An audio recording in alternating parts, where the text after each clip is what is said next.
မင်္ဂလာပါမင်္ဂလာရှိစွာနှုတ်ဆက်ပါတယ်ဒီနေ့ကျွန်တော်ပြောပြပေးခြင်းတဲ့အကြောင်းအရာကတော့ဘဝတသက်တာတာရော့ကံကြမ္မာဖြစ်ပါတယ်နေ့နံအလိုက်တနင်္ဂနွေတနင်္လာအင်္ဂါဗုဒ္ဓဟူးဇာတာပရိတောက်ကြစနေနေ့နံအလိုက်ဒီ9နှစ်ကိုယ့်ရဲ့နေ့နံအလိုက်ကိုဘဝတသက်တာကြုံရဆုံရပြီးတော့ဆောင်းရန်ရှောင်ရန်အတွက်ပြောပြပေးသွားမှာဖြစ်ပါတယ်ဗျာအဲ့ဒါဘဝတသက်တာလုံးဟောမှာဆိုတော့ဘလို့ဟောမှာလဲနေ့နံတစ်ခုချင်းစီကိုကိုစားပြုတဲ့တရကတ်တကက်ချင်းစီနဲ့ခင်ဗျားတို့ရဲ့ဘဝတသက်တာအတွက်ကျွန်တော်ခံမှန်းပေးသွားမှာဖြစ်ပါတယ်ကျွန်တော်တို့တဲတော့ပညာရက်မှာနေ့နံ9ခုကိုကိုစားပြုတဲ့တရကတ်9ကတ်နော်တရကတ်တွေရှိကြပါတယ်နောက်ထပ်2ကတ်ထပ်ပေါင်းရင်9ကတ်တိရှိပါတယ်နေ့နံ9ခုကိုကိုစားပြုတဲ့တရကတ်9ကတ်တိရှိပါတယ်ဆိုတော့ကိုယ့်ရဲ့နေ့နံအလိုက်ဘဝတသက်တာမှာဘာတွေဆောင်ရမလဲဘာတွေရှောင်ရမလဲဆိုတာကိုကျွန်တော်ဟာအခုပြပြီးသွားပါမယ်ဒီဟောပြောမှုဟာ timeless reading ဖြစ်တဲ့အတွက်ကိုကြိုက်တဲ့အချိန်တိုင်းပြန်လည်ဝင်ကြည့်နိုင်ပါတယ်ဒီထဲမှာနေ့နံတစ်ခုချင်းစီလိုက်ဘဝတသက်တာလုံးအတွက်ခြေရမယ့်ရရာတွေပြောမယ်ဆောင်ရမယ့်ရှောင်ရမယ့်အရာတွေပြောသွားမယ်ဆိုတော့တနင်္ဂနွေကနေစရအောင်တနင်္ဂနွေနေ့မှာမွေးဖွားကြတဲ့ပုံကိုယ်တွေကိုတရော့ပညာရဲ့မှာ The Hangman လို့ခေါ်တဲ့တရော့ကတ်နဲ့မြင်ရမလားမသိဘူးဒီလိုဆိုရင်ပုံမြင်ရမယ် The Sun ဆိုတဲ့တရော့ကတ်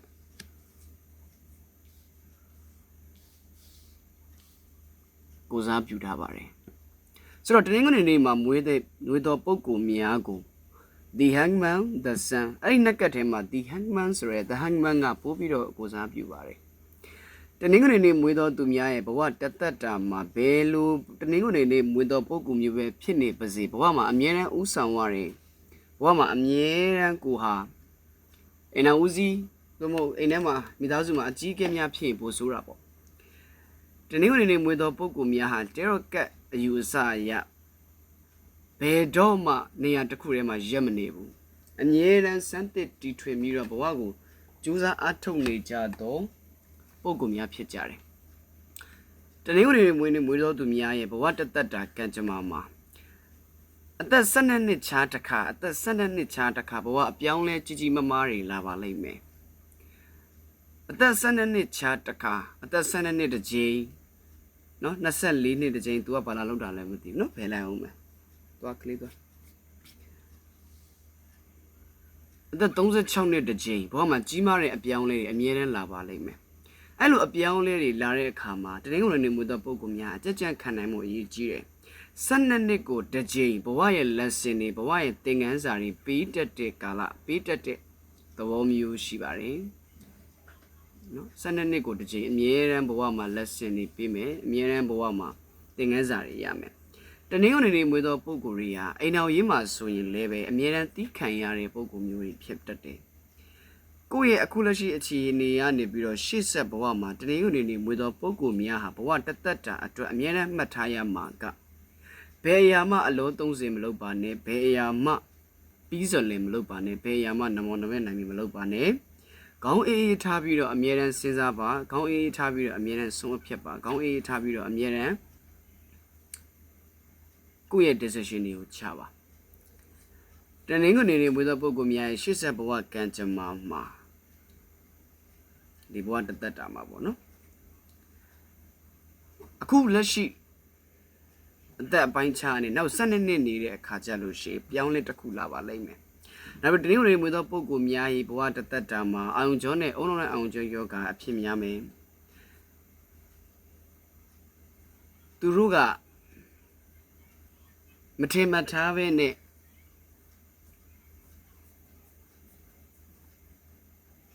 အောင်မြင်တဲ့လုပ်ငန်းရှင်များအဖြစ်တို့ပြောင်းလဲဖို့အတွက်အမြဲတမ်း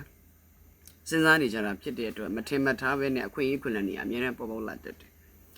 အဲ့တော့ကိုယ့်ရဲ့ရှေ့ဆက်ဘဝတသက်တာအတွက်မှတ်ထားရမှာကစောင့်ရန်အနေနဲ့နံပါတ်1ဇွဲမလျှော့နဲ့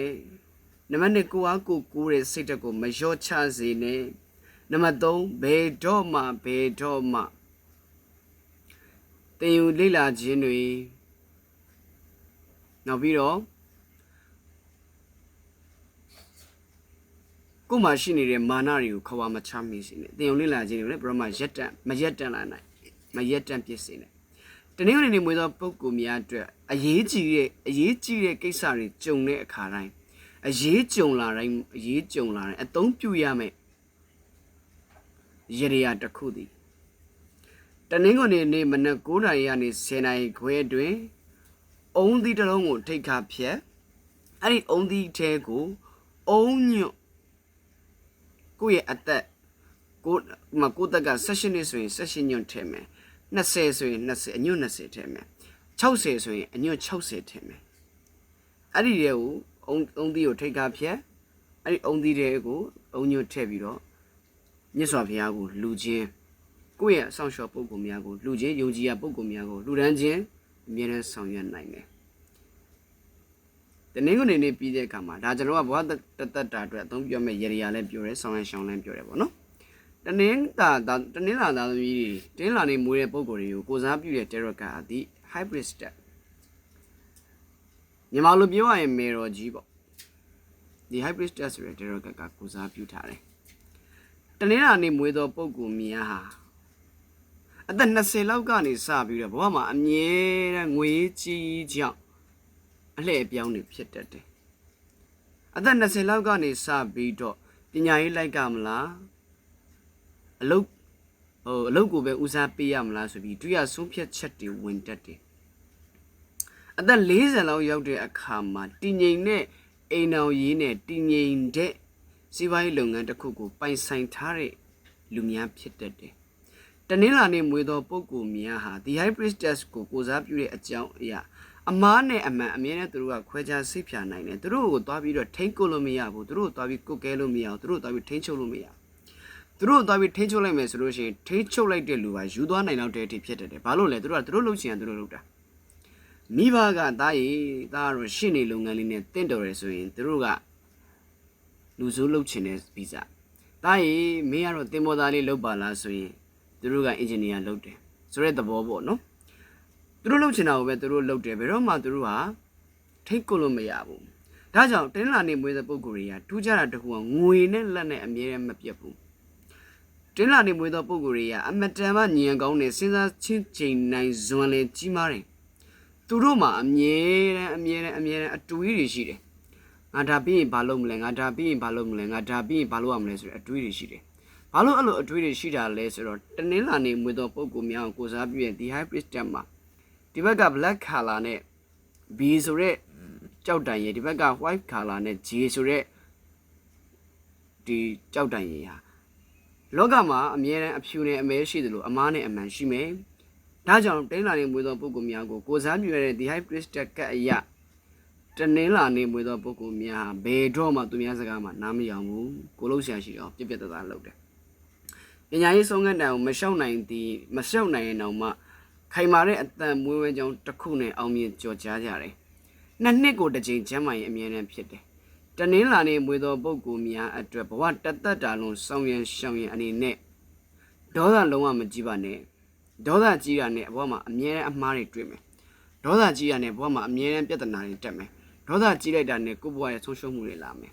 ။ဒါရှောင်ရမှာ။နော်ဒါကိုနောက်တစ်ခုကအမြဲတမ်းလောက်ကမှာဗာလဲဆိုတော့ပန့်တကူအမြဲတမ်းပြစ်ပေးနော်အခုလာမဲ့တစောင်းမုံလာကောင်းတယ်ဗျာပန့်တကူပြစ်တဲ့အလှလေးလုပ်ပေးမယ်။အော်နောက်ပြီးတော့ကျွန်တော်တို့ဒီငှက်ကလေးတွေကိုဒါနပြုပြီးတော့အစာတွေပါနေကျွေးမယ်။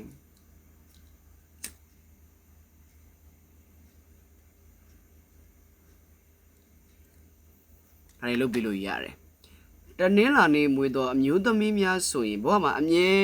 တမ်းအလှပကြောင့်အချင်းကိုအောင်ကြောက်တယ်ဒါများသောအားဖြင့်ပြောတော့နော်ဒိန်းလာနေမွေးတဲ့သူတွေကျမကတော့အလှပကြိုက်တယ်ဆရာပြောတာမှားတယ်လို့ဆိုနေနဲ့ဆိုနိုင်တယ်ကျွန်တော်ကတော့ဒါရေဘူးကပြောတာ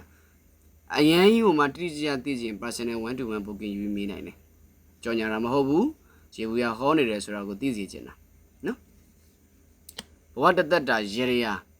တနေ့လာနေမွေးတော့သူ့ကိုမြတ်အတွက်ငှက်စာကျွေးတာလုပ်ရမယ်ခုနပြောတဲ့ပန့်တကူပြစ်ချင်းတွေကောင်းတယ်နော်ဒါမြဲတမ်းရေးကြုံလုပ်ပါ အင်္ဂါဆိုတဲ့ Mars ဂျိုကိုစားပြုထားတဲ့ကတ်ကတော့တစ်ထာကိုတတဝါပါအင်္ဂါတွေကစိတ်ကြီးတယ်စိတ်ဆက်တယ်လို့ပြောကြတယ်လို့အင်္ဂါတွေကစိတ်ကောက်လွယ်တယ်စိတ်ဆိုးလွယ်တယ်ဒေါသထွက်လွယ်တယ်ဒေါသဖြစ်လွယ်တယ်ထစ်ကနေစိတ်ကဖြစ်ပြီဆိုလက်ကပါပြီးအင်္ဂါတွေကစိတ်နှခွတွေများတယ်အပြင်ပန်းမှာရှိတဲ့စိတ်ကတစ်မျိုးအပြင်မှာစိတ်ထဲမှာရှိနေတဲ့အတွေးတွေကတစ်မျိုးအပြင်ပန်းမှာဖြစ်တဲ့လုပ်ရက်တွေကတစ်မျိုးအင်္ဂါကိုတတဝါကိုစားပြုတယ်ဒါဆရာတတဝါဆိုတော့ပြိုလဲခြင်းပျက်စီးခြင်းအင်္ဂါတွေအများနဲ့ပျက်စီးမှာလားမဟုတ်ပါဘူးအင်္ဂါတွေဟာတနေရာထဲမှာဘယ်တော့မှမတည်မြဲဘူးအလုပ်လုပ်ရင်ဟိုနေရာလဲပြောင်းရွှေ့ဒီနေရာလဲပြောင်းရွှေ့ဟိုကလဲလှုပ်ရဒီကလဲလှုပ်ရဆိုတဲ့အလုပ်ကိုမျိုးစုံလုပ်ကြတယ်အင်္ဂါနောက်ပြီးအင်္ဂါတွေဟာအိုးအိမ်နဲ့ပတ်သက်ရင်အမြဲတမ်းစိုးရင်ရတယ်အိုးအိမ်နဲ့ပတ်သက်ရင်တစ်ခါတည်းနဲ့ဘယ်တော့မှမပြီးဘူးအိုးအိမ်နဲ့ပတ်သက်ရင်အပြက်အစီးများတယ်အင်္ဂါကြောင့်အင်္ဂါတွေပိုင်အင်္ဂါနည်းနံကိုပိုင်ဆိုင်ထားတဲ့သူများကိုအိုးကိုအိမ်ကိုရဲ့အိမ်ပိုင်ဆိုအမြဲတမ်းပြင်နေရတယ်အမြဲတမ်းတစ်ခုပြီးတစ်ခုဖြစ်တယ်ဆိုတာမျိုးတွေကြုံရတာပေါ့တတဝါအရအင်္ဂါကိုအင်္ဂါနဲ့ပိုင်ဆိုင်တဲ့ပုံကိုများအင်္ဂါနဲ့မွေးတော်သူများဘယ်တော့မှအခြေဦးနဲ့မညာတတ်ဘူးတဲ့ဘာလို့လဲအခြေဦးကြောင့်ကိုယ့်ဘဝမှာအမြဲတမ်းဘဝပြတ်တတ်တယ်အခြေဦးကကိုယ့်ဒုက္ခအမြဲတမ်းပေးတတ်တယ်အဲ့အခြေဦးဆိုတဲ့လူကကိုယ့်အင်မတန်မှကြောက်ရှာကောင်းလောက်အောင်စိတ်ဒဏ်ရာတွေပေးတတ်တယ်အင်္ဂါတွေ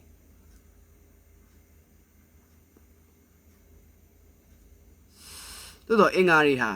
ဘဝမှာအမြဲတမ်းမှတ်ထားရမှာကအင်္ဂါနဲ့ဒီ Mars ဂျိုကိုစားပြုတဲ့အင်္ဂါကိုစားပြုတဲ့တတဝါရကြီးမားတဲ့ထိခိုက်မှုကြီးမားတဲ့ accident တစ်ခုကဘဝမှာကျိတ်သေးပေါက်တစ်ချိန်တော့အနည်းဆုံးဖြစ်ဖူးကြတယ်ဘဝအတွက်ရှေ့ဆက်မှာဘဝတသက်တာအတွက်မှတ်ထားရမှာကဘယ်သူကြားမှဝင်မပါနဲ့မိသားစုကြားနဲ့လည်းဝင်မပါနဲ့အိမ်တော်ကြီးသူများအိမ်တော်ကြီးကြားလည်းဝင်မပါနဲ့နောက်ဆုံးကိုမိန်းမကိုဇနီးနော်ကိုယ့်ရဲ့လင်ယောက်ျားကိုယ့်ရဲ့ဒီအမျိုးသားနဲ့ပတ်သက်တဲ့အကြောင်းအရာတွေတော့မပါတဲ့ကိစ္စတော့ပဲပါဝင်ပါရင်ကိုအမြဲတမ်းတော့ကရောက်ပြီးဖြည့်ရှင်းပေးရတာအင်္ဂါတွေကမိဘအနေနဲ့အင်မတန်မှကြုံရဖို့နီးတယ်အင်္ဂါတွေဥကောင်းနဲ့ပတ်သက်တဲ့ယောဂကောက်ယောဂအဖြစ်များမယ်အင်္ဂါတွေဟာ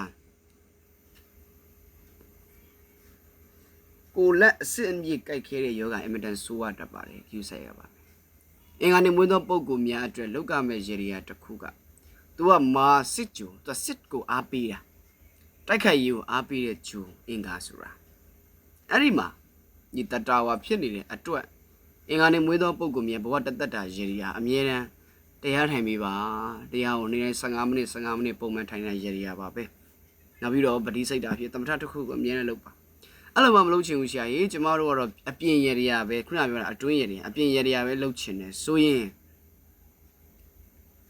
ရေတန်ဘူးသုံးဘူးအင်္ဂါနေ့မနက်တိုင်းဘုရားလူပေးပါရေတန့်ဆိုတော့ရန်နေသေးတာပေါ့ဗျာနော်ကျွန်တော်တို့အင်္ဂါပြီးသွားတဲ့အခါမှာဗုဒ္ဓဟူဆရာကြီးလာပြီမာဂျူရီဗုဒ္ဓဟူဆိုတာတမန်ကြီးရှင်ဇုနမင်းကြီးတို့လည်းတချို့ကကိုစားပြုတယ်လောကမှာငါမလုပ်နိုင်တာဘာမှမရှိဘူးဟေးဆိုပြီးကြွေးကြော်ထားတဲ့တမန်ကြီးရှင်ရဲ့နမိတ်ကအင်္ဂါနေ့မွေးသောပုဂ္ဂိုလ်များကိုစားပြုထားတယ်အတွင်းစိတ်ဖြူတယ်ဖြစ်တယ်အတွင်းစိတ်ဖြူစင်တဲ့တန်ရှင်းတဲ့ဗုဒ္ဓဟူတွေဟာဗုဒ္ဓဟူပြောရင်ယာဟုပါတွဲပါတယ်ဆိုတာကိုတခါတည်းသိပါဘာလို့လဲဗုဒ္ဓဟူနဲ့ညက်နေမွေးတာကိုယာဟုဖြစ်သွားတာကြတော့မှယာဟုကိုစားပြုတဲ့ကတ်မရှိပါဘူးအဲ့တော့ဗုဒ္ဓဟူဆိုတာနဲ့ယာဟုပါတွဲပါနေပါတယ်ဗုဒ္ဓဟူယာဟုတွေဟာအတွင်းစိတ်ဖြူတယ်အတွင်းစိတ်တန်ရှင်းတယ်သူတို့ကဘယ်တော့မှလူတစ်ဖက်သားကိုနစ်နာပါစေဆိုတဲ့စိတ်မရှိဘူးဆုံးရှုံးသွားပါစေဆိုတဲ့စိတ်မရှိဘူးပျက်စီးသွားပါစေဆိုတဲ့စိတ်မရှိဘူးတိုးတော့အပြင်ပန်းကအင်မတန်ဒေါသကြီးတယ်အင်မတန်မှကို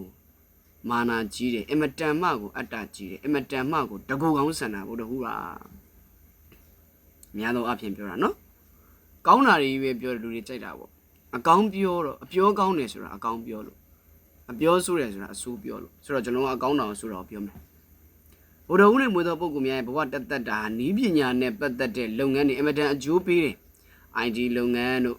IT နဲ့ပတ်သက်တဲ့လုပ်ငန်းတွေ graphic designer တို့စသဖြင့်မှာဒီလိုနီးပညာနဲ့ပတ်သက်တဲ့လုပ်ငန်းတွေအနုပညာနဲ့ပတ်သက်တဲ့လုပ်ငန်းတွေအင်မတန်အကျိုးပေးပါတယ်ဗုဒ္ဓဟူ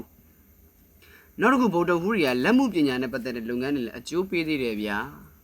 ဗုဒ္ဓဟူနဲ့မွေးသောပုဂ္ဂိုလ်များစိတ်ဆက်တယ်စိတ်တူလွယ်တယ်စိတ်ဒေါသဖြစ်တယ်ဒါပေမဲ့ပြီးခဏပဲဖြတ်ကနေဒေါသဖြစ်ပြီးသွားအောင်သူတို့ရဲ့ဘဝတသက်တာအတွက်ပြောရမယ်ဆိုရင်တော့ဗုဒ္ဓဟူနဲ့မွေးသောပုဂ္ဂိုလ်များဟာရှိဘဝမှာသူတို့လုံရက်တည်နေတဲ့နေရာလေးတစ်ခုသူတို့အပိုင်ဆိုင်ထားတဲ့နေရာလေးတစ်ခုသူတို့ဖြစ်တည်နေတဲ့ဖြစ်တည်မှုတစ်ခုကိုအမတန်တန်မိုးထားပြီးတော့အဲ့ဒီနေရာလေးတစ်ခုကိုအောင်မြင်အောင်သူတို့ရဲ့အောင်မြင်မှုသူတို့အမြဲတမ်းတွေးနေတဲ့ပုံကိုယ်တွေသူတို့ရဲ့အရေးအသွေးအမြဲတမ်းထက်မြက်နေအောင်တွေးနေတဲ့ပုံကိုယ်တွေကဗုဒ္ဓဟူတွေပါဗုဒ္ဓဟူတွေရဲ့ရှေ့ဆက်ဘဝတသက်တာမှာစောင့်ရန်အနေနဲ့စောင့်ဆိုတာကပြုလုပ်ဆောင်ရွက်ရမှာဒါလဲဆိုတော့တက်နိုင်တဲ့အများအကျိုးကိုကူညီပံ့ပိုးပေးပါတက်နိုင်တဲ့ကိုယ်စိတ်ကိုပြောင်းနေပါကိုယူဆိုင်ပါဆောင်ရမယ်ဆိုတာမလုပ်ရမယ့်အရာငါးဖန်ခြင်းကြက်သက်ခြင်းဝက်သက်ခြင်းစိတ်သက်ခြင်းဆိုတဲ့ပါဏာတိပါဒကံလုံးဝမလုပ်သင့်ပါဘူးလုပ်ရင်ဘဝမှာအပြည့်အစည်းအမြဲတမ်းလာပါမယ်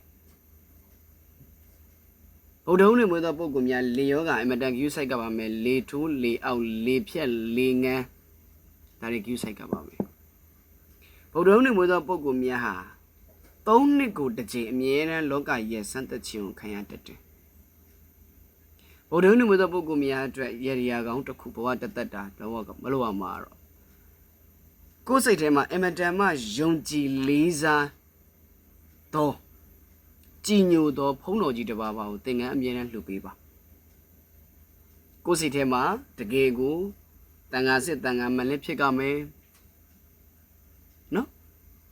ကျွမ်းစတက်ပေတဲ့တန်ခါဆိုပိုကောင်းတယ်ဒီလိုတန်ခါတော်ရှင်သူမြတ်များကိုသင်္ကန်းအမြဲတမ်းလှူပေးပါဗုဒ္ဓဟူးပြီးတော့ဆရာလာပြီဗျာနောက်ဆရာတစ်ပါးတော့ဂျာတာပရိပါဗျာဂျာတာပရိတွေက the emperor ဂျာတာပရိနေမွေးသောပုဂ္ဂိုလ်များ the emperor ဖြစ်တဲ့အတွက်ဆရာတွေများတယ်ဆိုတာကသူတို့ဟာဂျာတာပရိပညာကျူဗုဒ္ဓဟူးအနုပညာကျူဂျာတာပရိပညာကျူမှာ the emperor ဂျာတာပရိသာသမီဂျာတာပရိနေမွေးသောသူများဟာနေရာတကာမှာသူတက်တယ်ဆိုတာလေးတွေများတယ်ဟိုဆက်သူသိတယ်ဒီဆက်သူတက်တယ်ဒါပေမဲ့ကိုယ်တိုင်လည်းပဲနေရာတစ်ခုနဲ့ပဲတစ်ခုမှကျွမ်းကျင်တက်မြောက်ထားခြင်းရှိပါတယ်အဲ့လိုပဲဂျာတာပရိနဲ့တန်အမ်ဖာရာဖြစ်တဲ့အတွက်ကြောင့်မလို့အမြဲတမ်းသူတို့ဟာမိဘစိတ်ရှိတယ်နော်ဆွေမျိုးတွေမှာဆိုလို့ရှိရင်လည်းအကြီးကိုကတကယ်လို့ဆွေမျိုးတွေမှာအကြီးဆိုရင်လည်းအငယ်တွေပေါ်မှာမိဘစိတ်နဲ့ဆက်ဆံတယ်အငယ်ဆိုရင်လည်းပဲအကြီးတွေကိုကိုကအငယ်ဖြစ်နေတော့မှအကြီးတွေကိုပြန်ပြီးတော့ကြည့်ရှုစောက်ရှောက်ရတာမျိုးတွေများတယ်ဂျာတာပရိနေမွေးသောပုဂ္ဂိုလ်များအကြီးအကဲများဖြစ်တတ်ခြင်းအစိုးရဝန်ထမ်းလုပ်ငန်းများနဲ့အကျိုးပေးခြင်းဝန်ထမ်းလုပ်ငန်းဘဝနဲ့အကျိုးပေးခြင်းမျိုးတွေဖြစ်တတ်တယ်ဂျာတာပရိနေမွေးသောသူများဟာပညာနဲ့ပတ်သက်တဲ့လုပ်ငန်းတွေအကျိုးပေးပါတယ်ဗီဒီဆရာလုပ်မလားโอเคတယ်စာရေးဆရာလုပ်မလားโอเคတယ်ဘုန်းကြီးဝင်မလားโอเคသေးတယ်ဂျာတာပရိနေမွေးသောပုဂ္ဂိုလ်များအတွက် the emperor ဘဝတသက်တာအတွက်ဟာအမြဲတမ်းသူတို့ကနေရာတစ်ခုရအောင်ယူတတ်တယ်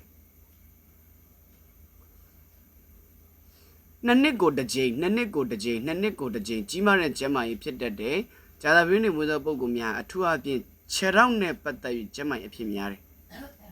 နောက်တစ်ခုကသွေးသားကျမ်းမာရေးတွေဖြစ်တတ်တယ်ဂျာတာပရိနေမွေးသောပုဂ္ဂိုလ်များရဲ့ဘဝတသက်တာမှာဘာပဲလို့ဝေဖန်ခံရခြင်းတွေများတယ်အများရဲ့တိုက်ခိုက်ခြင်းနှောက်ယှက်ခြင်းဖျက်ဆီးခြင်းတွေကိုအမတန်ခံရမှုများတယ်ဂျာတာပရိနေမွေးသောပုဂ္ဂိုလ်များဟာပန်းရောင်အနီရောင်အယောင်ရင့်နေပန်းရောင်ဆိုလည်းပန်းရည်ရောင်ဒါမျိုးတွေအကြိုက်များတယ်ဂျာတာပရိနေမွေးသောပုဂ္ဂိုလ်များဟာဘဝမှာအသက်40ကျော်မှကံကောင်းတတ်တယ်အသက်40ကျော်မှအောင်မြင်တတ်တယ်အသက်40ကျော်မှရက်တီချက်ကောင်းတွေဖြစ်တတ်တယ်ဂျာတာပရိနေမွေးသောပုဂ္ဂိုလ်များဟာကြောက်မြက်ရတနာတွေဝစ်ဆင်ခြင်းဖြင့်ကံစားတာမြင်မာဖို့တော့လုပ်လို့ရတယ်ဂျာတာပရိနေမွေးသောပုဂ္ဂိုလ်များအတွက်ဆောင်ရန်ပြုလုပ်ရမယ့်အရာအနေနဲ့ကိုယ့်အဖေကိုဘယ်တော့မှမပြစ်မှားမိစေနဲ့မကောင်းရင်တော့မပြစ်မှားမိစေနဲ့ဂျာတာပရိနေမွေးသောပုဂ္ဂိုလ်များအတွက်အမြဲတမ်းလုပ်ရမယ့်နောက်ထပ်ပြုလုပ်ရမယ့်အရာကတော့ ကျွန်တော်တို့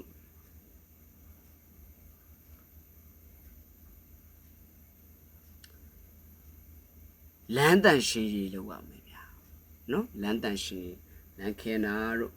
ဂျီလောင်းနာတို့အပြည့်တပြက်စီးလဲတာဒါလေးတွေလုပ်ပေးကိုမှရှိတဲ့ကန်စုကန်ညံတွေလည်းဖယ်တာပေါ့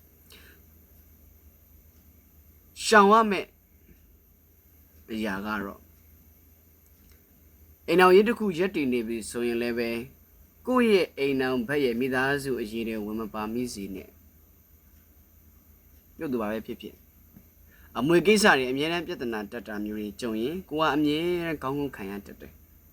အဲ့တော့ပြတ်သားပါဆိုမိစိတ်တွေခိုင်ပါပါစေအမြဲလောက်ကမဲ့ရေတွေကတစ်ခုမြန်မာပြည်ရသူများအတွက်ကတော့ကြာသပတေးနေ့မနက်တိုင်းမှာဘေးမုတ်လှူပြီးပြပရောက်နေတော့ကျွန်တော်မိတ်ဆွေများအတွက်ကတော့ကြာသပတေးနေ့မနက်တိုင်းမှာမေတ္တာတုတ်တစ်ခေါက်ပုံမှန်ရွတ်ပေးပါဗျာကြာသပတေးပြီးတော့ကျွန်တော်တို့တောက်ကြအောင်သွားမယ်တောက်ကြနေမွေးသောပုဂ္ဂိုလ်များအတွက်ကိုစားပြုတာဒီ The Empress ဆိုတဲ့tarot card ပါနည်းနည်းကြွားရရင်ကျွန်တော်ကိုယ်တိုင်လည်းပဲတောက်ကြနေဘွားဒနတိတ်ထိနက်ခတ်တနင်္လာဆန်းရှင်ပြီးတော့23ရက်5ကနန်းသမားဖြစ်ပါတယ်မနက်9:45နဝင်းချိန်မွေးတဲ့ပုဂ္ဂိုလ်ပါ tarot card ရလဲ The Empress ပါရာသီကွင်ရတော့ Aquarius ဆိုရဲကုံရာသီနဲ့ Pisces ဆိုရဲမင်ရာသီနှစ်ခုကျွန်တော်မှာရှိပါတယ်ပိုက်ဆိုင်ပါတယ်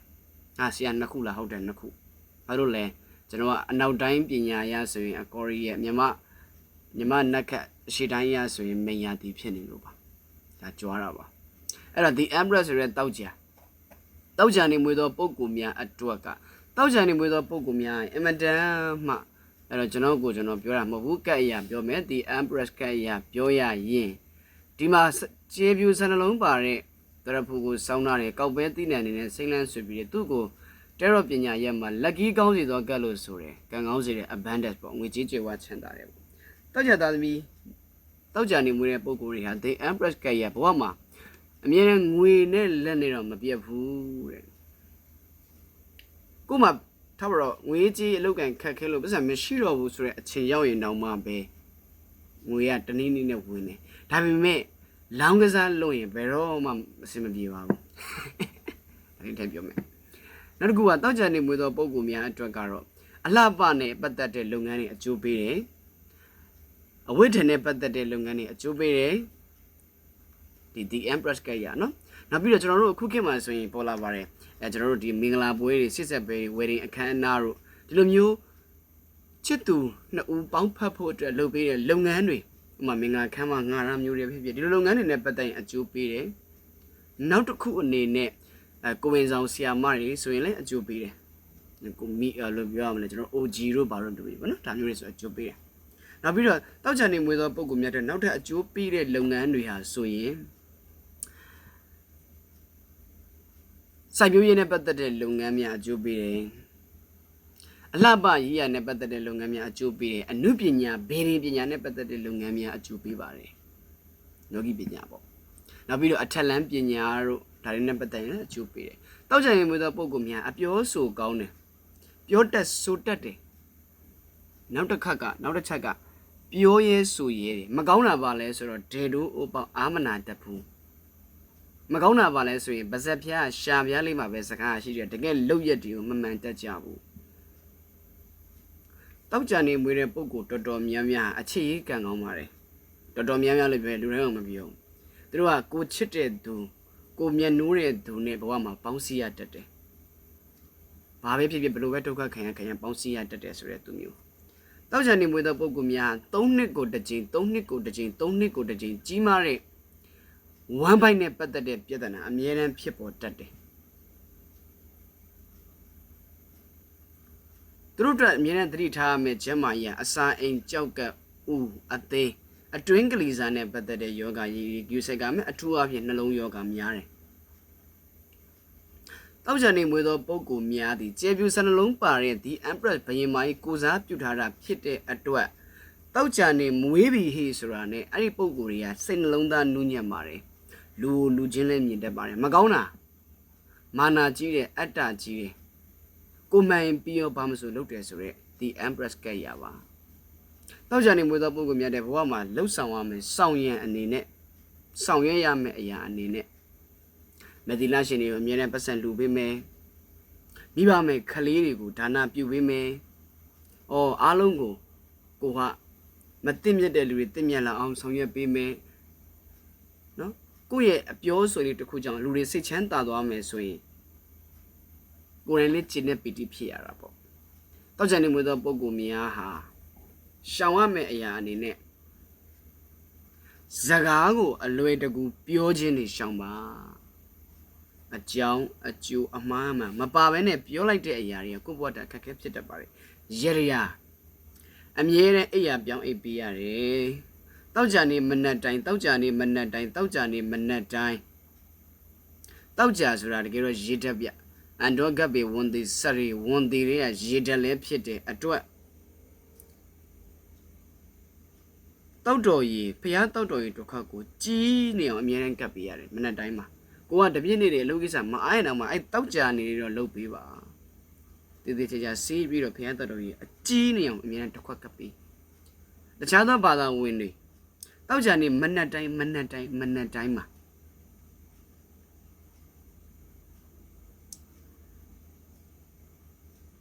ကိုကတော့ဘုရားဘာသာမဟုတ်ဘူးဆိုရင်တော့ပြုလို့ရမယ်နည်းက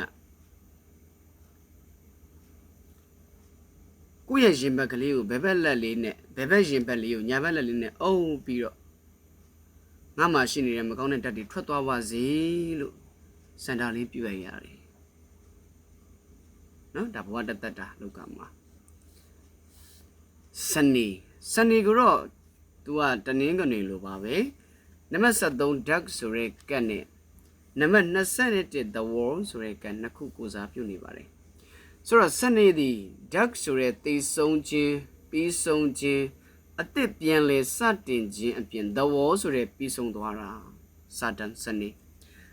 ဓာတ်ကြီးပါရင်မကောင်းဘူးလားthe wall ပါတော့ကောင်းမြင်မယ်ထင်မယ်မဟုတ်ပါဘူးစနေနေ့မွေးသောပုဂ္ဂိုလ်များသည်အမြဲတမ်းသူကမဗရာဇာတာလို့တော့ခေါ်ရမယ်ကို့မှာပတ်စံတွေရှိတယ်ပတ်စံလည်းရှိတယ်ထိုက်တဲ့စီးပွားရေးလုပ်ငန်းလည်းရှိတယ်အဆင့်လည်းပြည့်တယ်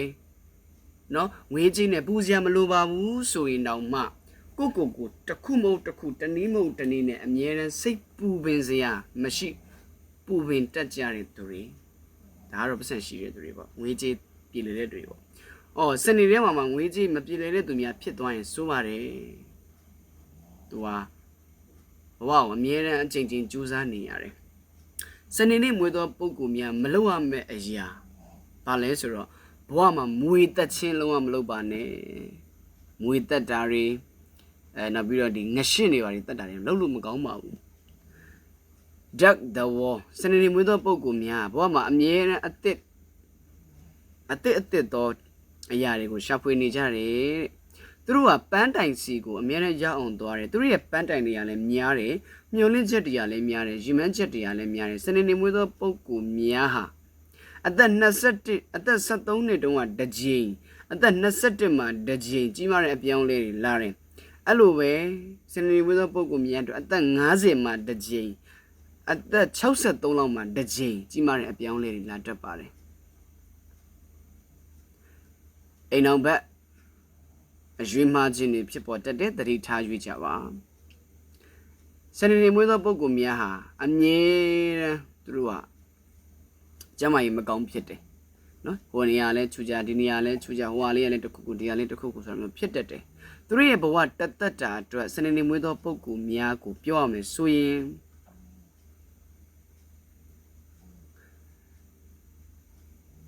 လုပ်ငန်းတစ်ခုကိုမလုပ်ရင်လည်းမလုပ်ဘူးလုပ်ရင်လည်းပန်းတိုင်ထိ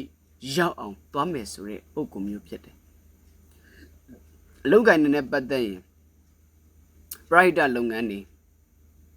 နော် private လုပ်ငန်းတော့ကိုအကျိုးစီးပွားမဖက်တဲ့လုပ်ငန်းဆိုတော့လေဒါစီးပွားဖြစ်မယ်လို့တော့ပြောလို့မရဘူးပေါ့ဗျာဒါပေမဲ့ private လုပ်ငန်းတွေလှုပ်ဆောင်ခြင်းတွေကောင်းတယ်လူမှုကိစ္စရေးအသင်းဥက္ကဋ္ဌတွေပါတယ်ဆိုရင်ပိုကောင်းတယ်နောက်ပြီးတော့ကျွန်တော်တို့ပြည်ပခရီးနဲ့ပတ်သက်ပြီးတော့အကျိုးပေးတယ် travel and tour လိုမျိုး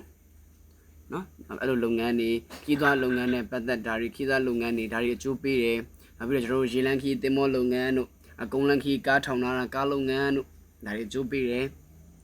နောက်ပြီးတော့ကျမကြီးစင်တာဖွင့်တာတို့ကျမကြီးနဲ့ပတ်သက်တဲ့ထောက်ကူပစ္စည်းတွေရောင်းတာတို့စေဝါရောင်းတဲ့လုပ်ငန်းတွေအကျိုးပေးတယ်စနေနေ့မွေးသောပုဂ္ဂိုလ်များအတွက်